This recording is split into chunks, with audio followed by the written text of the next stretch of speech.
Welcome to Predator Minute, the podcast that breaks down the 1987 action, sci-fi, suspense, horror classic Predator 1 minute at a time. I'm John Zabriskie. And I'm Jeff Glover. And today we are talking about minute 24 of Predator, the Ken Griffey Jr. of minutes. But in the bottom of the eighth, Hope stepped to the plate in the form of who else? The 1-0 pitch on the way to Junior. Swung on and Nelson! That's going to be in the upper deck! Fly away! Nice. The Marshawn Lynch of minutes. There we go. Turn and handle Lynch left side. Finds a little bit of a hole. Keeps his legs moving. He's across the 40. Midfield. 45. He's on the run. Lynch. 40. Touchdown Seahawks. Oh my word. A 67-yard run. Marshawn Lynch. Unbelievable. The Mike Devereaux of minutes. There's a drive to left field. Way back. Very nice. As a Braves fan, I just can't help throwing in some iconic Braves figures. Mike Devereaux in 1995, when the Braves won the World Series, he won the 1995 NLCS MVP, and all he really did was hit a 3-run home run and a sweep of the Cincinnati Reds. So they're like, well, like they beat him pretty bad. Like, who do we give the MVP to? I don't know. How about a guy who hit a home run? Great. There it is. Mike Devereaux. Was it even at a pivotal time, or was it just like while they were laying it on? Yeah. It was turning like a 2-0 lead into a 5-0 lead in the seventh. So, and like I said, it was the clinching game, so they're already up 3-0. Your Atlanta Braves minute. Yeah, Atlanta Braves minute. But yeah, we're talking minute 24 of Predator. Minute 24 opens with Dylan and Hawkins watching the action and ends with Dutch activating a satchel charge in the bed of a pickup truck. Yes. Ooh, boy. Man. John, we are so close to explosions. Yeah, edging as close as you can to Explosion Town without quite crossing into that town. And we're going to get a little preview of this minute. We're going to talk about bad lookout guards again. We've got some sort of generator, makeshift generator made out of an old truck, an old Jeep of some sort. We got a couple deaths. This is a good minute. We got all sorts of good little tidbits to break down here. Yeah, all sorts of good stuff. Yeah. So should we start at the beginning? We shall. That'll be the best place. Yeah. So the beginning kind of carries over from last minute. Like, in fact, the very beginning of this minute is still the sweeping shot of the camera. Mm-hmm. And we get that whip really pan. Yeah. It's like a whiplash almost. Really fast pan away from Little Smokey. Little Smokey. Who's met his demise. Little Smokey. Little Smokey. By the way, that drop, I was listening to our last episode, and every time that came on, I couldn't stop laughing. It was really it's just like this little happy chipper voice. Little Smokey. Little Smokey. I have a feeling that Juan Valdez. Oh man, the playing the Juan Valdez commercial at the beginning was inspired. So good. All right. Well, poor Little Smokey is taken out. Little Smokey. Pulled up behind the tree. And so we get that quick pan back up and we see Dylan. And who's that? Hawkins. Yeah. And they're hanging up there behind the log, having the lame lookout duty that they got given in our last minute. Mm-hmm. And they're looking out. You mentioned that Dylan is looking out through tiny binoculars here. Yeah. you would think, like, just seeing Arnold's binoculars, like, why isn't he using Arnold's? But maybe Panchito didn't give them to him. But at the same time, Arnold's are like so much bigger. Way bigger. Even though, like, in the jungle, I imagine having something smaller and lighter seems more practical and just overall, like, more tactical. But yeah, I guess it's just so funny to look at him. He's looking through, like, and he's wearing these little black gloves. So it's almost like he's just like a fancy man, just at a little shindig or something like that. They're kind of like OJ gloves. Yeah. if the gloves fit, If it doesn't fit, you must acquit. you gotta quit. Yeah. Yeah. All right. So they're looking out from behind the log. Do we think that's the same log that they originally kind of slid down the hill to? I think so. I think this is like some kind of lookout log or something like that. Just lookout log. Lookout log. It's where all the kids hang out on the weekends and make out. They park their old like communist trucks there and hook it up to an old generator, Yeah. pump water. Yeah. But Dylan, and I forgot to put this on my notes originally, but Dylan right here, after Whit pans over, he says, One down. believe that's the only dialogue in this minute. So I thought originally this was a dialogue-free minute, but no, we have a One down. And then he pans over to see Mac and Blaine continuing their approach to the machine gun nest. Yes. Yeah. Yeah. Poor little Smokey. Little Smokey. The only eulogy he gets is One down. It's gonna go on his gravestone. Oh, Little Smokey. little One down. Smokey. One down. Little Smokey. One down. Yeah, that's what I say every time I eat a little Smokey too. One down. One down. Take it out of the crock pot. One down. One down. Oh, like where you have them cooking in the barbecue sauce or whatever? Oh, hell yeah. Oh, it's like a really bad choice, but like so tasty. Just Oh. what you're gonna be counting them later. One down. One down. One My wife down. and I want to indulge and have like a bad for you snack during a football game or something. We'll get Yeah. Smokies and throw them in the crock pot with some stuff. It's so good. Yeah. And if you really want bad for you, you get the kind with the little like fake cheese inside. Oh, you mean little Smokies Smokey. come with like the little fake cheese still inside of it? Oh, yeah. Oh, I remember as a kid eating like the full size hot dogs with the cheese in them, thinking like Right. this is amazing. I can't believe like this is like nobody thought of this before. It's kind of like I don't know if you ever had the Goober peanut butter and jelly. It's like peanut yeah. butter jelly in the same jar. Right. Is there a point to that? I mean, I'm lazy, but I want to meet the guy that needs that. Some guy going, I could go for a sandwich, but I'm not going to open 2 jars. I still like occasionally have tried that, and it's like that's not bad, but most other people are just saying like that's gross, that's wrong. Yeah, I see that in the grocery store, and I have like an aversion to it. I'm like, ugh, God, it's like we're seeing canned meat or something. I'm like, ugh, Yeah. that's not natural. It's like those vertical stripes. Gross. That's how you know it's good. Those are quality stripes. Yeah. That's disgusting.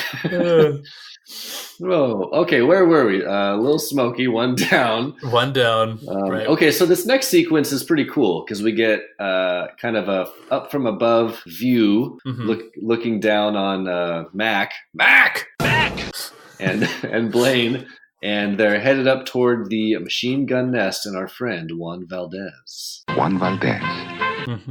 Juan Valdez. Yeah, Juan Valdez. And we learned something about these bags. Yeah, the bags, initially when you're looking at them, as they're looking through the binoculars, Dutch and, just Dutch, I guess we see his vision through the binoculars. And then I guess we see Dylan, after they guard throwing here. But initially I'm thinking these bags are sandbags, but no, you see the top down, they see azucar, Spanish for sugar. So they're using these sacks of sugar as their reinforcement up there in the machine gun nest. I just thought that was an interesting little, twist, but like a little aversion from expectations. Right. I know you totally think that would be sandbags, but it is Juan Valdez. Juan Valdez.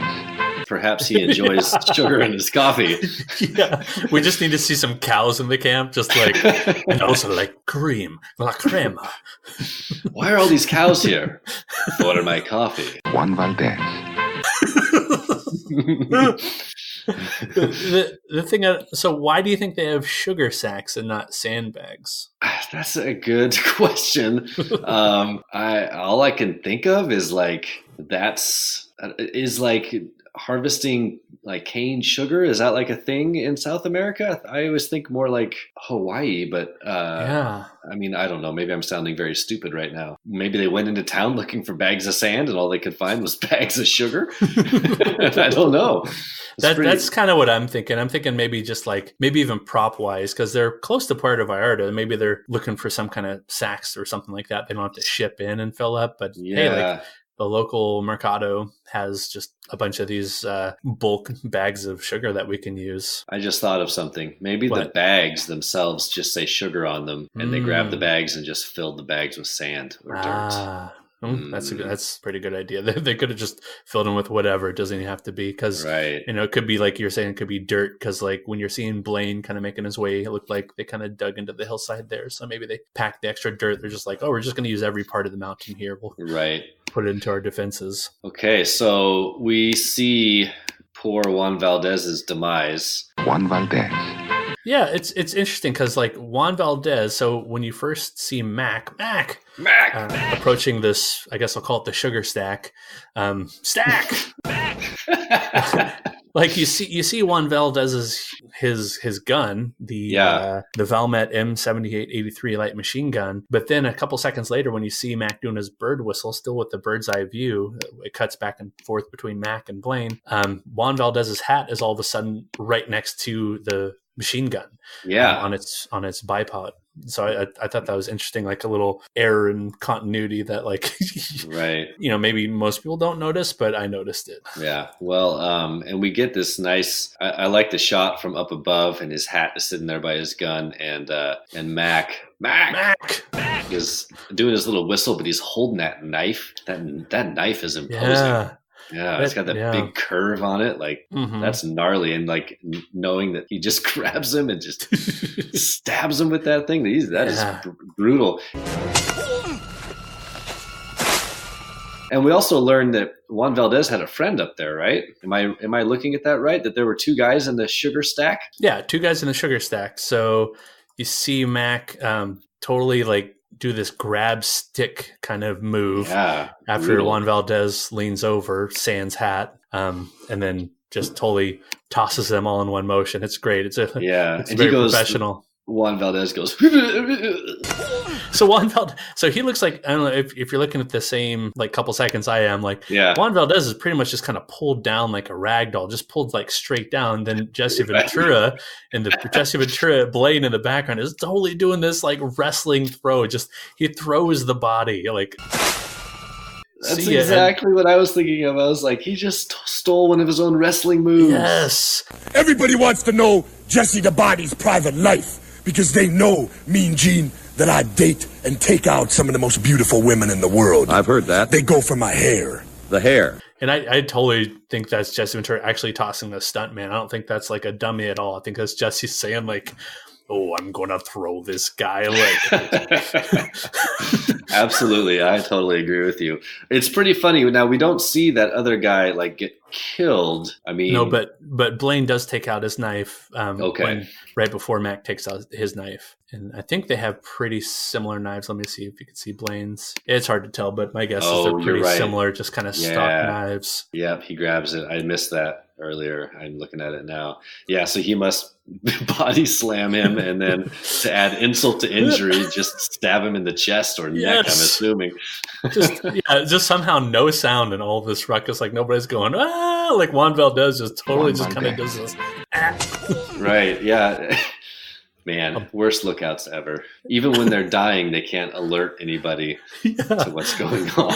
At that point, Juan Valdez has pretty much given up, right? I mean, he's already like not looking the right way. He's not holding his machine gun. He's taken off his hat. He's not even Juan Valdez anymore. Right. He's given up on it. He's a corpse. Yeah. And then we really see some good John McTiernan directing, camera movement, rack focus, because this part's cool. All in the same motion, right? It goes from Mac pulling him down. It cuts to the body slam in the background with Jesse Ventura and Mac pulling Juan Valdez's ragdoll body down. It moves, pans over slightly to the left. Dylan comes into focus. Oh, the beautiful rack focus. He was just watching all along in that same scene. He gives us just what looks like a very like shit-eating kind of grin with a thumbs up, like, yeah, like we're on, Arnold. And then Arnold, he does. You talking about Dylan, right? Yeah, Dylan, and then Arnold. He's in the foreground initially, and he's out of focus.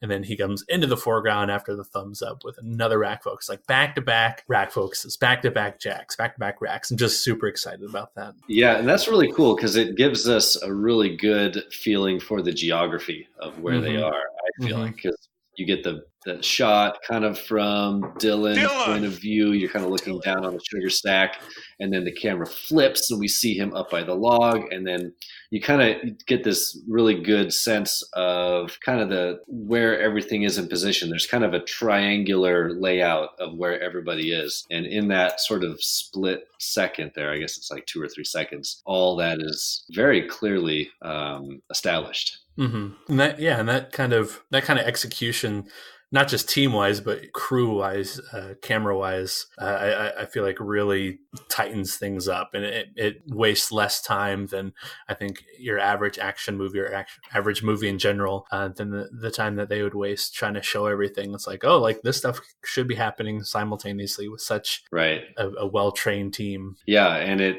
we've talked about this quite a bit, but it just continues giving you the feeling that everything is fast, they're moving efficiently, they're a well-trained, highly cooperative, efficient team. And right after that rack focus on Arnold into the foreground, we get that nice stare. He's kind of looking in the camera's direction, but past the camera down at the camp. And we see Arnold kind of get up from his position and start walking. So I made an allusion here in my notes that like back in the early 2000s, there's all sorts of like little parody videos and such. And at the time, the Metal Gear Solid videos were super popular. They're all over the PlayStation and PlayStation 2. And there's just the whistling that Mac does really reminded me of a funny Metal Gear Solid parody video where Snake is trying to sneak up on some guards, and he's around the corner, and his back is to the wall or some crates or something like that, and he's just totally banging on these crates trying to draw the guards' attention. They're just not paying attention. He's whistling, he's clearing his throat, he's making all sorts of sound, and the guards are just not paying him any attention.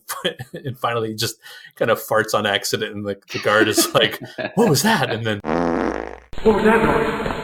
Running down towards him. I don't know. Did you ever play the Metal Gear Solid games where stealth was? I know of them, but I did not play them. No. You play any stealth games? I played some first-person shooters that you kind of have the option of. There's different ways you can play levels. You can either try to beat a level stealth, or you can just try to go in and smash and grab everything. Bond. So we were talking about GoldenEye last episode. GoldenEye was kind of that way in that you could choose to kind of rush in and just try to shoot everybody, or you could try to stealthily kind of maneuver your way through the game. Yeah, like so many weapons had silencers. That was part of the cool part. Like, I did play Hitman at one point. One of the early versions of Hitman back when I had was Hitman out on like, I want to say I played it on like GameCube, but am I crazy for saying that they would make a Hitman for GameCube? And I don't know. GameCube was one. Yeah, just kind of. I think I was done collecting at that point. Yeah, it was around that time. So maybe it was on a PlayStation platform that my roommate had at the time, perhaps. But yeah, that's definitely a stealth game. I enjoyed that one. Okay, I never played the Hitman, but a couple more notes I was going to make real briefly was that in the original script, I think you would have liked this, but in the original script, they're looking around through the binoculars after Matt and Blaine take out the guards, and they look over at the machine gun nest, and Juan Valdez's hat rises up, and the eyes of Mac meet the eyes of Dylan through the binoculars, or Dutch through the binoculars. It's so funny how it's just like matter of fact in the script, like that's so what they do. Funny. They didn't just take them out of the nest; they just took their places. I think a lot of times you will mention stuff from the original script that's not in the movie, and I'm always like, "That's a good thing they removed." This one, I kind of wish they had left it in. God, I so wish that we see Mac Juan Valdez's head just looking up, all serious-eyed, like and like maybe have we seen Mac smile at all yet in the entire film? Does he ever smile? Like if I would love that if his only smile in the whole movie was when he put on that hat and like looked back up at at Dutch or Dylan. Or something. That'd be great. Yeah. I think the one time he smiles is when he's reminiscing about he and Blaine doing their adventure things after Blaine is killed, and then he's sitting at the camp. He's looking at the moon, talking to Blaine, talking to Blaine's Jedi ghost form or whatever. But yeah, I was gonna start a count of all the kills we've seen so far on screen or off screen in this movie, and by my count so far, I think we have 9. And I'm going. That's a conservative number. So what I'm counting are the 2 pilots. Panchito mentioned that they're each shot in the head by the guerrillas. Right. The 1 hostage we saw executed. It's kind of out of order, but the 3 Green Berets we saw killed and skinned hanging from the tree by the Predator, because we don't know what happened to the other 3. Little Smokey, yeah. Juan Valdez, and then the other guard up there with Juan Valdez. Am I missing anybody? The nameless guard. I think that's all of them. But when you said it was 9, I was surprised. It's more than I would have guessed. But you're right. That's all of them. Yeah, there is 9. I think it's because some of those kills happened off camera. Yeah. I mean, pretty much. Yeah, until we see Juan Valdez and his buddy killed, like everything's been off screen. You can even argue theirs are a little bit off screen because it's just kind of like they're quick taken out of the nest and then it's on to the next. Out of the sugar shack into the grave. Yeah. I don't want to look ahead to next minute too much, but we're going to see this number really start to jump. It really. Hold on, everybody. Right. We're going to lose count. We're going to lose count. We're going to have to, do some counting like second by second in the next few minutes. Frame. Yeah, frame by frame. Oh, there. So what do we see next? All right. So after the little rack focusing here, we see Dylan. Dylan kind of gets up from his position, moves down the hill, and then we get a shot of the camp. And in the foreground, we see this old truck that has a back wheel spinning with no rubber tire on it. There seems to be some sort of belt hooked to it. Mm-hmm. We see a guard on the left sitting down, facing the wrong way. Facing towards the camp again. More on him in a moment. Yes. And then we get the reemergence of one of our favorite characters, Moonbeam.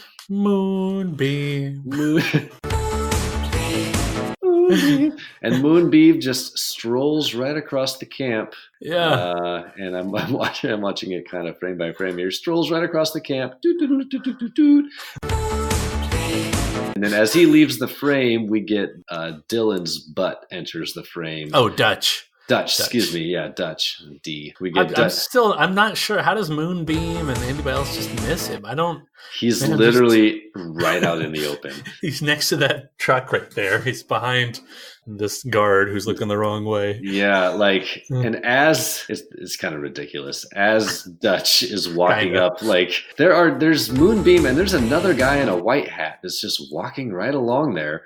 I know that this generator thing is super loud, but he's not making any attempt to crawl in there or hide. He just walks right in. Yeah, it's pretty funny.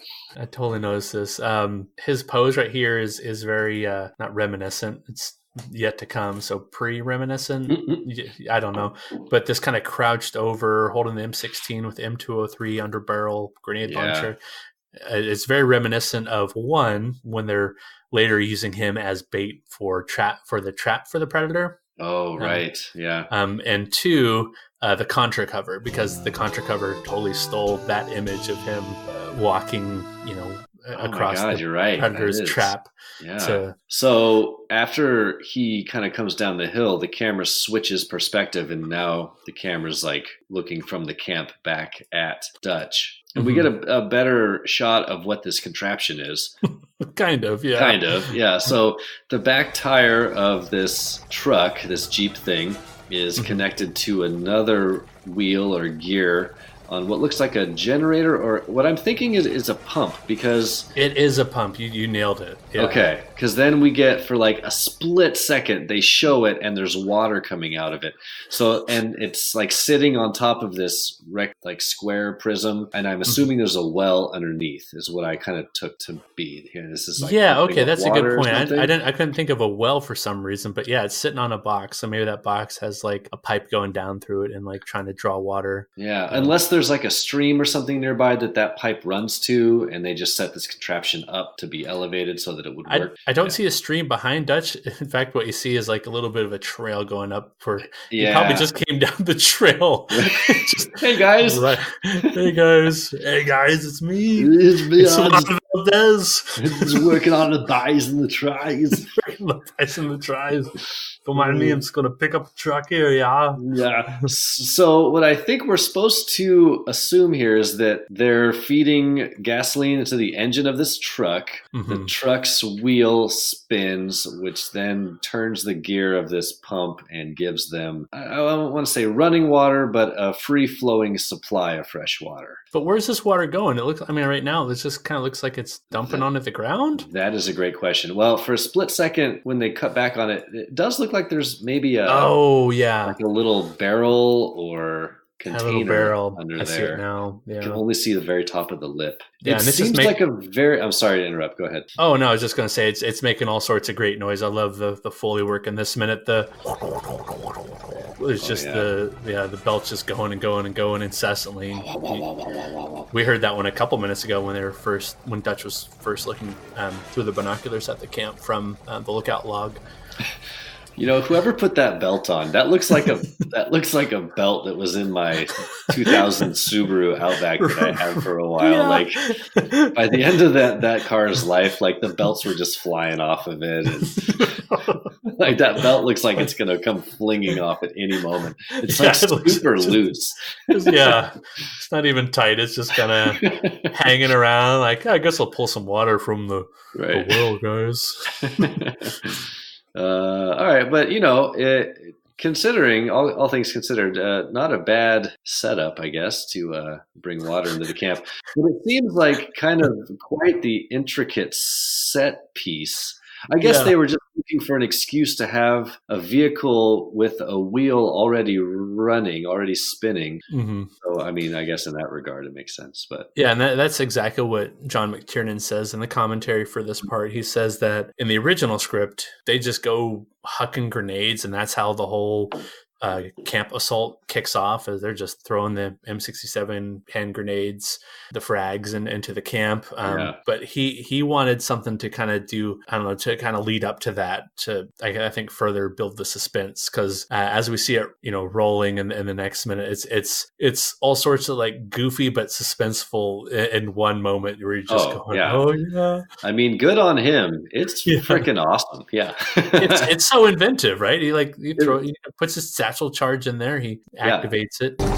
It really is, because like we're sitting here breaking down like the logistics of this contraption, but when you watch it in real time, it literally takes like 2 seconds. You just see it, and if you're watching the movie, you're not focused in on what this thing is or why it's there. Mm-hmm. You're just excited that Arnold's going to pick it up and send it off down the hill, Yeah. So it's kind of a cool, I don't know, I've never seen that in any other movie, right? No, I can't think of anything else. It's very like Boy Scout of him. Just very MacGyver. Yeah. MacGyver, that's the one, yeah. Tonight on MacGyver. Yeah. MacGyver. Next time on MacGyver. Tonight on MacGyver. I'm gonna say, what did you have anything more to add about this little sequence here? Yeah, I was just gonna quick describe. So he takes out a knife before he puts up the hand to Dylan. He says, "Wait." Like with his hand, and Dylan does the funny thing where he puts up both hands to either side of where Little Smokey was, the sugar stack. I guess in essence telling people like, hold positions. It's just funny because you don't see up to something. Right, touches up to something. It's funny to me because you don't see the other sides of those. You don't see Billy, Panchito, Mac, or Blaine. You don't see their reactions. So you just know that they're like all communicating through these hand signals. We're all just waiting. We're waiting for Dutch basically to do something, and Dutch does something. He takes out his knife. He takes out his knife and cuts the belt. Yes. And then he places the satchel charge, and I'll talk about each of these here. The and knife. Well, we should go ahead. I was just going to say, when he cuts that belt, it's very exaggerated. He brings his hand way up high and slaps it down. Still, this guard is 5 feet away from him. Maybe this guard is deaf, Maybe this guard is and does not hear. Like, this thing is making a very loud, but it's rhythmic, like it's like the same over and over again. If someone was 5 feet away from you and sliced the belt off this thing, you would hear that thing go floing, like fling off. It'd be loud. Yes. Well, it would stop the engine pulling the water from the well. It would that thing would shut off. The whole sound of that contraption would change. And this guy just sits there. He just sits there. All right. Well, anyway, maybe if he ignores it, it'll just go away. But yeah, so that goof aside, so he very, very deliberately chops this belt off. I found a fun fact about this. This comes from geekfeud.com. Ooh, nice. He I believe this is the same knife he used in Commando. It's very pronounced, where it's starring on one side. Yes, yes, and Vernon Wells. They're gonna shoot you between the balls. I'm gonna shoot you between the balls, Bennett. Let off some steam, Bennett. But the knife here is called the Life Support System 1. Sorry, this humongous man-killing knife is called a Life Support System 1. Brilliant. A handmade knife made by the late Jack Crane. It says Arnold loved the LS1 and requested it for Commando. Crane designed the smaller Scorpion and Commando for him as well, which are seen briefly when Arnold flings them simultaneously at 2 approaching bad guys. Do you remember this scene in Commando where he does this and it's like makes this kind of like almost like blow dart sound, this and like totally the 2 knives go into the gorillas who are I forgot about that, but yes, I do. Now that when you did the that brought it back. So I'm wondering if these are all the same model, the ones that Mac and Blaine are using too, because they have that very pronounced look. Yeah, and it's all around the same time frame of filming, and presumably you would have a lot of the same props and whatnot. Well, yeah, the same. I believe it's Stimbridge. They did the weapon supplies for both Commando and Predator. Oh, well, there you go. Yeah, that makes sense.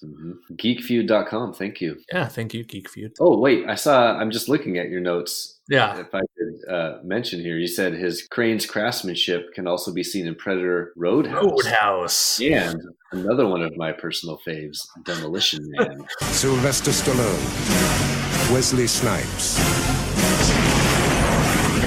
Demolition Man.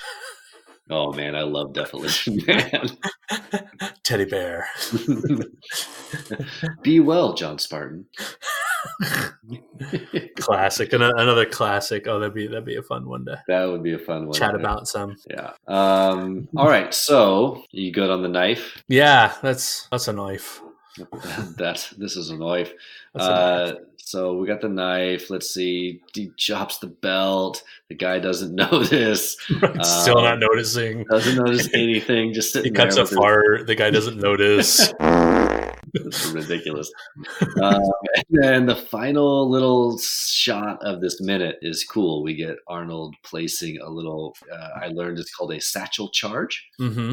Satchel charge. I couldn't find a lot of stuff on the IMDb for firearms on this. On the satchel charge, they don't have their own linkable page, but they do name it, which is nice for this movie. But I put it into the old Wikipedia, so thanks, Wikipedia. Appreciate that. Go off some of their facts. It says the satchel charge is a demolition device. Hey, speaking of Demolition Man, there you go. Hey, be well. Primarily intended for combat, whose primary components are a charge of dynamite or a more potent explosive such as C4 plastic explosive, a carrying device functionally similar to a satchel or messenger bag, and a triggering mechanism. The term covers both improvised and formally designed devices. then it talks a little bit about the history there, and it looks like it started off in World War II and later on used in the Vietnam War by both sides, Viet Cong and North Vietnamese. So I'm trying to what would be the advantage of a satchel charge as compared to like one of these Claymore mines? Is it just the idea that it's you can strap it to your body, and it looks like the little trigger or the little switch is right on the outside of the bag, and so you just like can drop it, flip the switch, and then run away and trigger it remotely? Yeah, I think that's the idea, and I think this is probably the inspiration, not here in the movie, but the satchel charge itself is probably the inspiration for, like putting explosives in a backpack or something like that, and activating it remotely or something like that. I think the all-in-one kind of carryability of it, because he's carrying over his shoulder, we see in this minute, and then he just puts it down, clicks it. He doesn't have to open anything. He's not setting a wire to it or anything like that, although who knows, maybe he's supposed to have a trigger, a clacker, kind of like a Claymore should have. Yeah. Well, I wonder what he's going to do with this satchel. Seems like he has a plan in mind. I'm really curious. I did watch a couple of videos of military forces using satchel charges, and these things, they're, like I said, they're typically packed with C4, and they're just all these little slots are packed with C4 and all wired together, and then they're just like destroying these buildings and cars. It's crazy how much punch these things pack. Did you notice that Arnold is wearing fingerless gloves when he puts the satchel charge down? When I notice it is when he gives the hand up to Dylan. We see his like half gloved hand, and then we see Dylan's like little dainty gloved hands. Like, oh, I have not noticed. I'm sure I saw it, but I didn't really register until now that he was wearing those. It reminds me of like there's always like that kid in your high school that wore fingerless gloves. Oh, still, I mean, we're teachers. I mean, we see that still. I know. Like, really, dude? All right. Fingerless gloves. Cool choice, bro. It's like 90 degrees out, man. Like, you don't need to have those. Did you ever wear fingerless gloves? You ever worn them? I mean, I have never worn them. I would say they're not bad for, like, skiing if you have like good fingerless gloves, but not cotton, right? Not some kind of textile. Well, and even skiing, it would have to be kind of a spring skiing day anyway, right? Or else your fingers would get super cold. I guess are they supposed to be like for like bike riders, like motorcycle? I don't understand fingerless gloves. Can someone out there please email us and explain why you would ever want to wear fingerless gloves? Well, okay. I do have, if I want to kind of peek at next minute. All right. I was taking the notes. He goes to, right, we all know, he goes to pick up the pickup truck here in the next minute, in the next about 10 seconds. So I immediately couldn't help but think that, like these are very much like weightlifting gloves, because when I'm in the old garage gym, when I'm at Planet Zabriskie Fitness, I have the fingerless gloves on. That's all I could think of. Like, oh yeah, that's when I wear fingerless gloves. So I was, because in my mind I'm like, what, are his palms cold? I don't understand. Now I understand. It's for the traction, to protect your palms. It's for his massive deadlift he's about to execute. What's up, guys? Jeff Cavalier, AthleteX.com. We're talking deadlift today, one of the best exercises you can do if you do it right. That's true. Okay, I'll give him a pass then. Yeah. Yeah, it's Arnold, man. Come on, give him a pass. All right, I guess he can wear whatever the hell he wants. That's great. Okay, cool. Well, is that the end of that minute? Did we cover it all? I think so. I think it's really action packed with our little quick cuts here and there. Yeah, I'm excited for the next one. I think we're gonna get some explosions. I think it's just gonna be explosion after explosion. And we're gonna we're gonna enjoy that. We're gonna have us some fun. Can't wait. All right. Is this the section of the show where we discuss where we can find each other and weekly recommends? Yes. I should probably switch that on the notes from now on, because like I always do the weekly recommends before the where can people find you. So yeah, I'll make sure to switch that on my future notes, because it does show up as a little bit confusing. But yeah, we'll talk weekly recommends, the segment of the show where we talk about any apps we've been trying out lately, any delicious gum we've been chewing, any legal notepads we're just dying to tell people about. Ooh, love a good legal notepad. I'm just looking around the office naming things. Any little baby jumpers we like to put our babies in and kind of watch them play with the toys. Oh yeah. Anyway, but yeah, why don't you go first, Jeff? Well, I've got two things I'll recommend here today. We were talking before we started recording here about a movie that I watched the other day when I was lucky enough to be home by myself and have the freedom to watch any movie I wanted to at any volume that I wanted to. Oh my gosh! Yeah, as someone who has small children, it's rare that I get the opportunity to watch a movie like super loud and full surround sound. So anyway, I was home and I put on the original Terminator from 1984.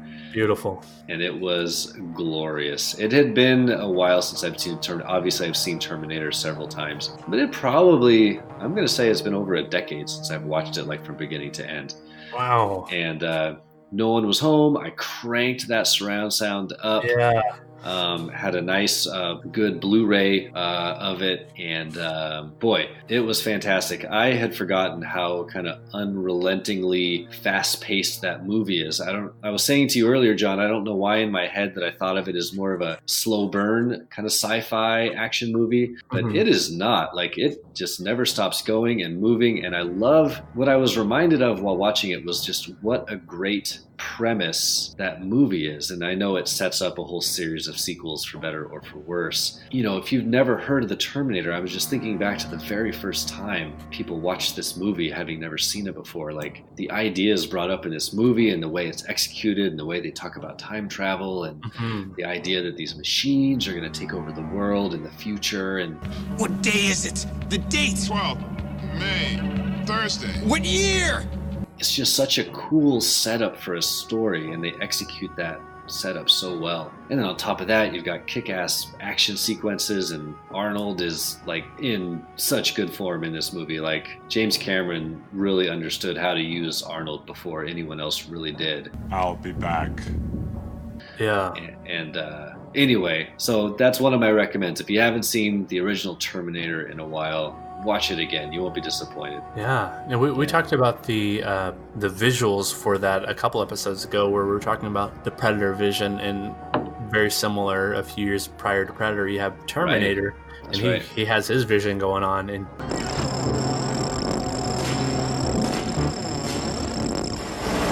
you had talked about the police station shootout scene, and that's where you see that tactical red and black display. Oh, so good. So violent. Yeah, so violent. I remember watching that a couple years ago, and one thing that stood out to me was the name of the club where Arnold finds Linda Hamilton, finds Sarah Connor. I'm a friend of Sarah Connor. The name of the club, if you remember or if you noticed, was called Tech Noir, and I really like the name of the club. Oh, yeah. Because, I mean, that paints a picture of like what goes on at the club, but also really paints a picture of what you'd call that genre of there's like a lot of mystery and kind of sleuthing going on by the Terminator and by Michael Biehn here at the beginning. It is kind of a noir at the beginning. You're right. Like, it's got that because the movie is very dark.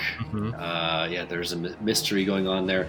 I just love, like, I had forgotten how the Terminator shows up and just starts killing all the Sarah Connors in the phone book. Sarah Connor? Yes.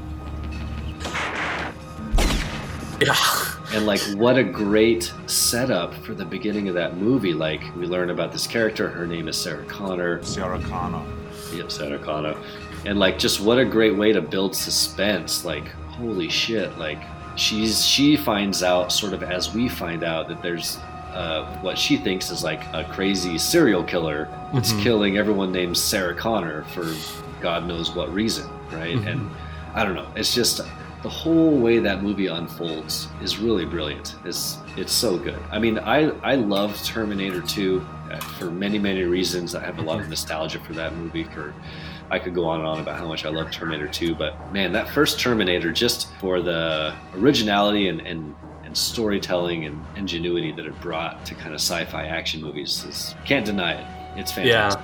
Yeah, I enjoy the first one way more than the second one, just because of the rawness of the movie and of Arnold and of James Cameron. Yeah. Just something like this had never been seen before. Yeah, it's so cool. Yeah.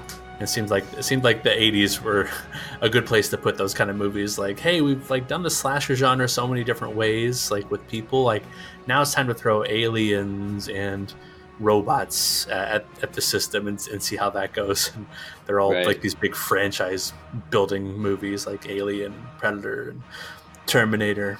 Yeah. Oh, man, so good. Now I want to watch it again. Yeah. I'll be back. Did I say I'm recommending 2 things? Should I do my second one? Yeah, do the second one. Yeah, I'll do this one quicker. So this is a TV show. Many people out there, I'm sure, have watched True Detective. It's an HBO crime drama.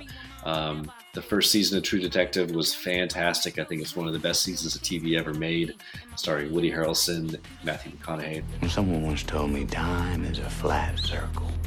Second season, not so good. But the third season just started up and has been really, really good. I think there's 4 episodes out.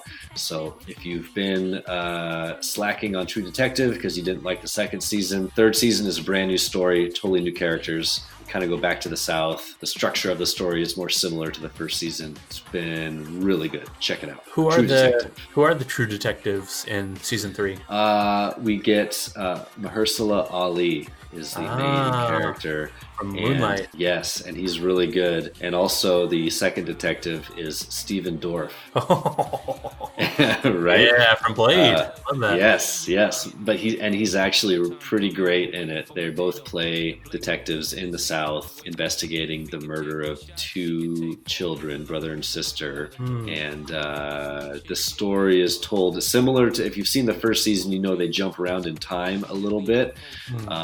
And this third season kind of does the same thing with pretty great effect. So I don't want to talk about it more because it is sort of a mystery story. I don't want to give away too much. If you haven't been watching because you didn't like the second season so much, which I understand, give the third season a try because I'm really liking it. All right. I'll have to give it a try possibly. Dude, the first season is so good. Okay. It's so good. Yeah. So good. So good. All right. High recommend. Love it. My recommend comes from Netflix land. I love finding stuff on Netflix. And I was watching the Star Wars movies on my paternity leave here lately and was watching Rogue One. And I was really liking Mads Mikkelsen in it. I don't know if you know him. He's a Danish actor. Did you see Rogue One, A Star Wars Story? I did, but I've only seen it once. And I saw it in the theater, so it was a while back. He played the dad. You see him in the beginning. He's kind of taken away to work on the Death Star. I made myself indispensable, and all the while, I laid the groundwork for my revenge. We call it the Death Star. There is no better name, and the day is coming soon when it will be unleashed. Got it. What's the actor's name again? Mads Mikkelsen. Oh, you would totally know him. He's Hannibal in the Hannibal show. He's the bad guy. He's Le Chiffre in I just looked him up. Yeah, I recognize this guy. So Mads Mikkelsen, he's having a bit of a resurgence right now. I wouldn't say due to Rogue One, but just more like due to him being an awesome actor. Yep, no, I totally know who this guy is. Yeah. He's in a couple things. I guess he's in something called Arctic. I haven't seen that yet. But what's funny is the thing I am recommending is called Polar. So, I don't know what's next, like Blizzard or the Freezer or the Polar Vortex. Yeah, the Polar Vortex that I've heard so much. We're gonna have a little taste of Polar Vortex, is what I hear, coming on Sunday. A little teeny tiny bit here in the Pacific Northwest. Yeah, here in the PAC NW, as we call it. The PNW, the P in West. No, that's terrible. P and Dubs. Anyway, so Netflix just put up a Mads Mikkelsen vehicle called Polar. It's adapted from a graphic novel of the same name. It follows it follows one of my favorite tropes. It follows a retiring hitman approaching the retirement age of 50. So I'm not going to go into the plot much more than to say that it's your typical hitman, stuff is going wrong, and the agency is turning out that it's bad too, kind of plot. But just stylistically, I would put it up there with a little bit of John Wick, I would say, mixed with your South Korean thriller suspense movies where they're just going all out on. You're selling me here. Yeah, I highly recommend it. It even has a hallway scene reminiscent of Old Boy, of course. Ooh. So yeah, I really appreciate how they're doing this a lot with the actors, hitting their middle-aged years, and they're like transforming them into these action stars like Liam Neeson, you know, every movie he does now. I have a particular set of skills. I don't know who you are. I don't know what you want. If you are looking for ransom, I can tell you I don't have money. But what I do have are a very particular set of skills. Skills I've acquired over a very long career. Skills that make me a nightmare for people like you. I'm going to find you. Polar. Okay, I think I've seen Polar come up, like, they're kind of pushing it right now, right? Like when I open up Netflix, I think it was one of like the big posters that pops up. Yeah, and it has terrible, terrible reviews on Metacritic and Rotten Tomatoes from the critics, but then it's all flipped for the audience. And yeah, going into it, I was kind of afraid, but you're like, am I going to like this? And then, yeah, it just plays out, like I said, like kind of your typical John Wick. That fucking nobody is John Wick. If you know South Korean films, there's one called A Company Man, which this really reminded me of. Yes, I think I've seen that one. Yeah. And if you like enjoy those kind of movies, then you're gonna really enjoy this movie, I think. All right. There's some moments right where it's going extreme on the violence, but you're like, no, it's just accepted as a movie and special effects and guacamole guns and all that. And yeah, I think you'll have it. It has a huge laugh out loud moment for me right towards the end, and I'm not going to spoil it, but if you watch it, let me know if you laugh at the same thing, because it goes all four of those tropes, just one trope after another is hit, just check box, and then at the very end there's one huge trope it goes against. It just caught me off guard, and I was just laughing my butt off when I saw it. So Polar. All right. Well, I'm gonna. I'm a single dad this weekend, and my wife's gonna be out of town. So after the kids go to bed, that might be the movie I fire up. You've sold me on it. I'm down. Yeah. Polar. Yeah. Likewise, I'll have to check out some True Detective. So good. Is that where Matthew McConaughey says time is a flat circle? Yes. Okay. Yes, he does. Sweet. He's really good in that season. Like, he plays his character pretty dang well. Yeah. Okay. Cool. Cool. All right. Polar. It's on the list. Polar. So where can people find you? Well, expert? If you're just now tuning in, let me give you my Twitter handle. It is Carl with a capital K _Hungus with a capital H 314. My name is Carl. Ich bin expert. Come find me. I'm Jeff Glover. I'm on Twitter. I'm on the Instagram. I'm on the Facebook. All right. Yeah. Thanks, Carl Hungus Pie. Appreciate that. No problem. Hey, so where can we find you, John, and Predator Minute in general? Let's see. Well, you can find me managing the Predator Minute accounts on Twitter and on Facebook. Also on SoundCloud. That's where our direct downloads show up every Saturday or Sunday, depending on how efficient I am at editing that week. Sometimes Saturday night at 11:30 p.m. Yeah. Sometimes Sunday at 3 a.m. 3 in the morning. Yeah. But if you've ever tried to sneak up on somebody all stealth-like. Snake. To get through there, you gotta crawl on your belly like a snake. Or you've ever improvised some, I don't know, rolling truck adventure, say in your backyard or, I don't know, a neighbor's backyard, then let us know. PredatorMinute@gmail.com. And like I said, you can find us on those social platforms too. But for Predator Minute, I'm John Zabriskie. And I'm Jeff Glover. And until next time, stick around. We're getting closer. Buys in the tries. Buys in the tries. Da da da da da da.